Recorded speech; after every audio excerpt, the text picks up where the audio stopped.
So problem number 4 is asking us to calculate the chemical potential energy change for a reaction. Now, when we're looking at a reaction, I'm going to go ahead and separate my reactants from my products, okay? And we'll talk about why in a little bit. So I start out exactly the way I did before. I'm going to look at my different types of bonds. I've got 1, 2, 3, 4, 5, 6 carbon to hydrogen single bonds. So I do 6 times 411.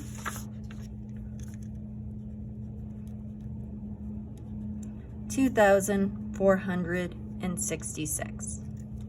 Okay. I've got 1 carbon to carbon bond. Because there's only 1, I'm not going to multiply it by anything. It's just 346. So the entire molecule has 2,812 kilojoules of stored energy for every 1 mole. Our second reactant is Cl2, chlorine single bonded to chlorine. So I look at my list, chlorine single bonded to chlorine is 243.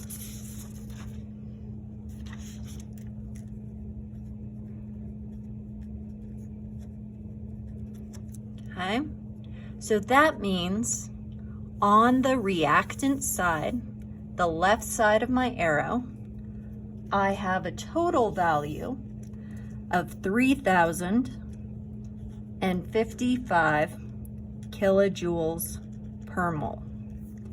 2812 plus 243. Okay. On my products, I've got 1, 2, 3, 4, 5 carbon to hydrogen bonds. They're still worth 411. So in this case, 2,055 kilojoules in those bonds.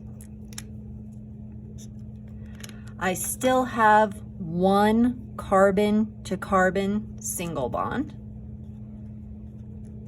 So that's still 346 kilojoules per mole. But this time, one of my hydrogens got replaced with a chlorine. So if I look on my sheet, carbon to chlorine is worth 327 kilojoules per mole.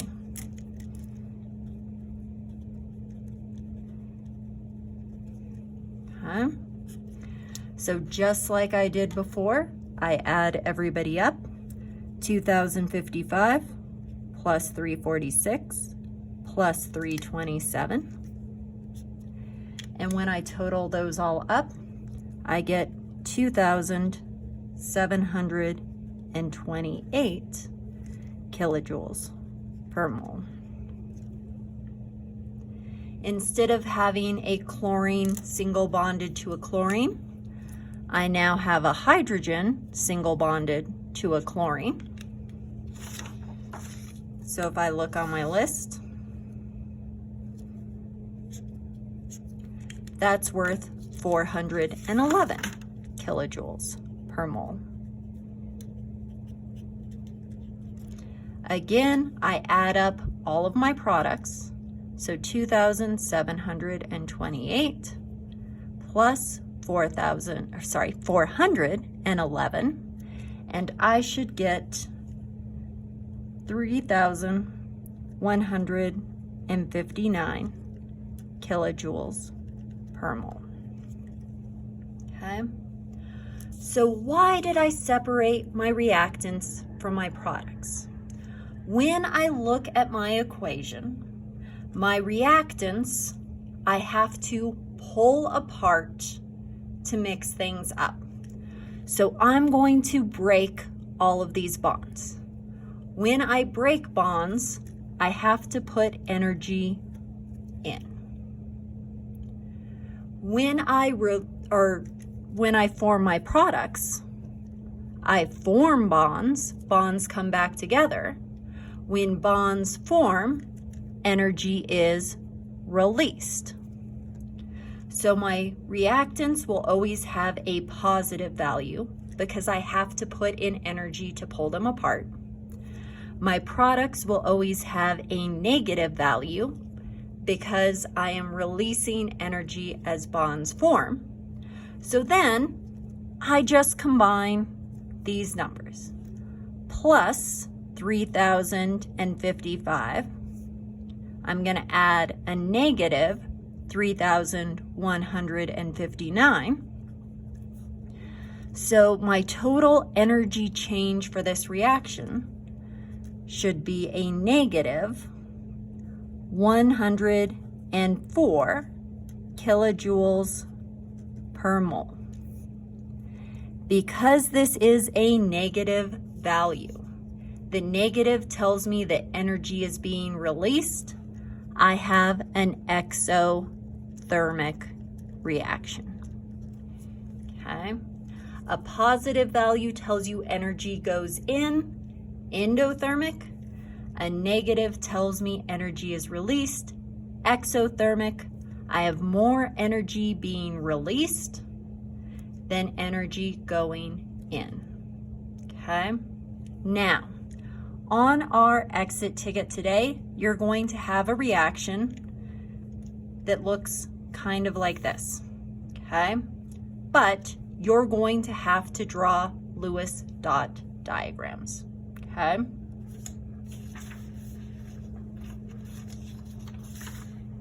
In the Lewis dot diagrams,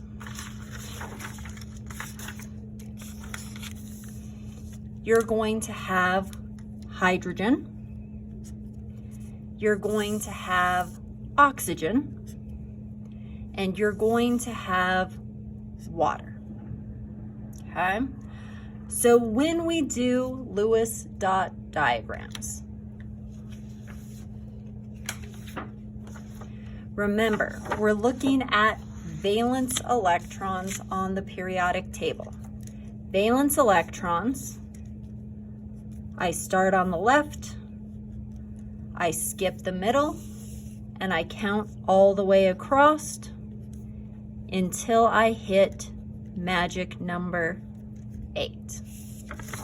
Okay, so I've got hydrogen, I've got 2 hydrogens. Each hydrogen has 1 valence electron. Oxygen has 6 valence electrons. I only have 1 oxygen in the formula, so I have 6 electrons to work with. I add those together, 8 electrons total. Because there's only 1 oxygen, he goes in the middle. I draw single bonds. Remember, each line counts for 2. So this is 2 electrons, this is 2 electrons. So I started with 8, I've used up 4. I can draw 4 more dots. If we remember, everybody's trying to get to magic number 8, except for hydrogen. Hydrogen wants to look like helium, which only has 2. Hydrogen never ever gets any dots. Once he has a line, he's done. Oxygen has 1, 2, 3, 4. He wants to get to magic number 8. 5, 6, 7, 8. I could only draw 4 dots. I drew 4 dots. Everybody's happy. So this is going to be your Lewis dot structure for water. You don't need to worry about the dots when you are calculating bond energy. You only need to worry about the bonds. Okay? Hydrogen, H2, should be incredibly easy for you to draw. O2, on the other hand, pay attention to your math. Okay? Think about what happens if you don't have enough dots to make everybody happy. Okay? So you're going to go through, you're going to make sure that everything is good to go, and you have all of your Lewis dots completed and done. Okay? Now you'll get some points for drawing the correct Lewis dot. You'll get some more points for calculating the bond energy like we did here. Now when you're looking at the equation, okay, there's going to be a trick. You're going to be told that water,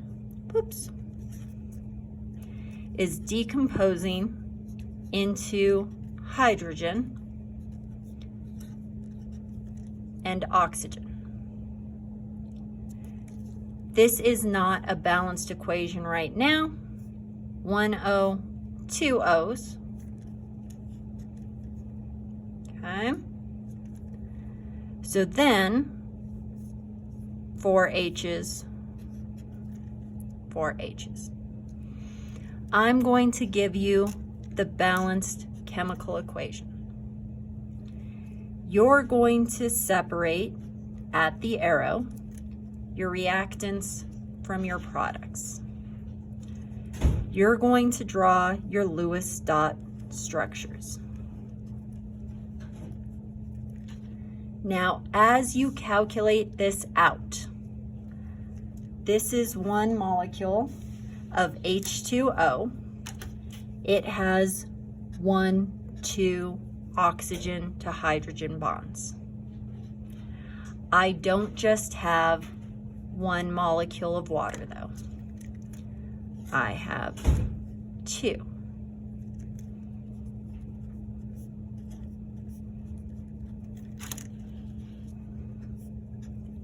So I actually have 4. 1, 2, 3, 4 oxygen to hydrogen bonds that I am going to have to calculate. Same thing over here. I'm not just going to have 1 H2, I'm going to have 2. So make sure you're totaling up all of your bonds. When you do the calculation, reactants are positive because energy is going in. Products are negative because energy is being released.